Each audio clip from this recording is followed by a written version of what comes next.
Assalamualaikum warahmatullahi wabarakatuh. My name is RAHMA ZULFA. I'm from Central Lombok and I study at SMP Unggulan Hamzanwadi, East Lombok. In this video, I want to present a simple speech.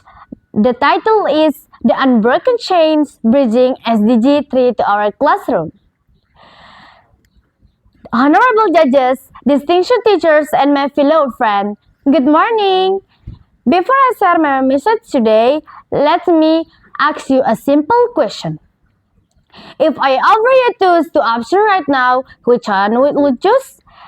This a fresh healthy apple or this delicious savory bag of chips? Logically, we all know what is better for our bodies, but knowing and doing are two very different things. In fact, national data reveals an alarming reality. Over 78% of teenagers in Indonesia choose fast food or unhealthy snack daily over essential fruits and vegetables. We know it is bad, yet we choose anyway. Now, let's look at second choice. If you are given a choice between reading insightful book or sitting in front of computer or phone screen, scrolling through social media or playing games for hours, which one do you pick? Statistics reveals that average teenagers spend 5 to 7 hours a day in front of computer or phone screen for non-academic activities. With rapid in what the World Health Organization calls sedentary behavior, meaning we spend far too many hours sitting down behind screen and too little time moving. We pamper our eyes, but we neglect our physical and mental endurance. Why is this a massive problem? Let me give you an analogy. Think of our bodies as the most advanced high-end computer in the world. Imagine you have computer worth hundreds of millions of rupiah. A cubed with the fastest processor, the clearest display, and the most incredible software features. That computer represents your brain, your talent, your intelligence, and your big dream for the futures. But now, imagine that incredible advanced computer has a leaking battery that is permanently stuck at 1%. What happens? The computer shutdowns, all its brilliant features become completely useless, and enters nothing more than a dead piece of metal on your desk. Ladies and gentlemen, our physical and mental health is that battery. No matter how smart you are in class, no matter how high your test scores are, and no matter how grand your futures dream may be, if the battery of our body is fragile, broken, and neglecting, we will never be able to power the future of this nation. We cannot build a strong, progressive nation if the generation meant to lead is constantly exhausted, stressed, and neglecting its own body. This absolute need to protect our health aligns perfectly with deep teaching of our faith. The Prophet Muhammad SAW once said, "A strong believer is better and more beloved to Allah than a weak believer." Narration by Muslim.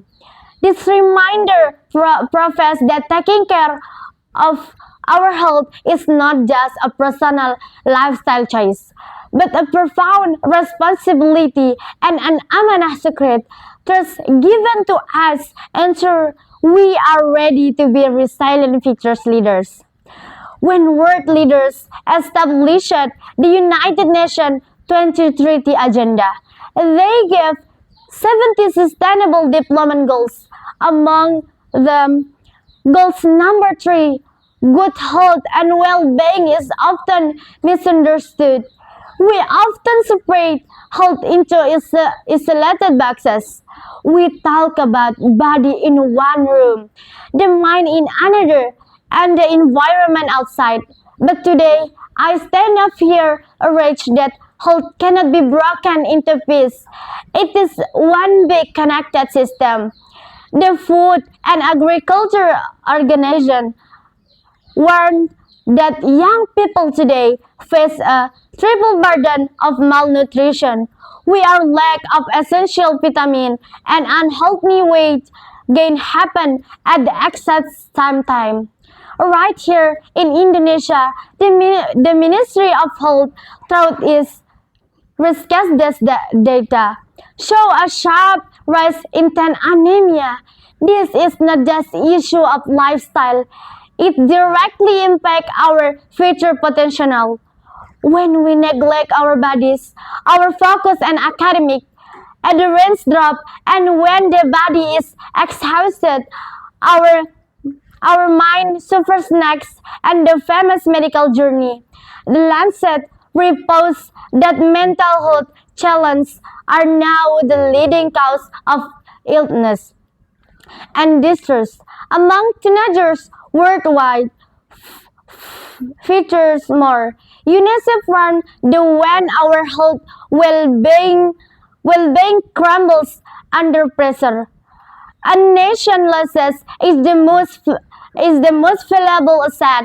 Before it even has a chance to grow, issues like digital toxicity, school bullying, and sleep deprivation, and direct threats to our futures. But our school is the exact piece where we can break this cycle. The World Health Organization stresses the peer support, the simple act of showing empathy and respect our classmates is the strongest shield we have against this crisis. The internal kindness must go hand in hand with our daily discipline with with our daily discipline. UNESCO's guidance on school health prove that clean classroom and safe hygiene habits directly outdown student sickness and missed classes. A healthy school environment ensures that our classroom remain places of learning and innovation, not place of exhausted. Ladies and gentlemen, achieving SDG goals number 3 does not mean we have to wait until we get a medical degree. It just means we need to stop treating our health as a second choice. It requires the discipline to take care of our body, the maturity to protect our means, and the responsibility to keep our environment clean. The blueprint was drawn by world leaders at the UN, but now real work happens here in your classroom. By our hands, let us take two small daily steps today to change our whole batteries ensures a strong, vibrant, and healthy futures for our nation. Thank you very much. Wassalamualaikum warahmatullahi wabarakatuh.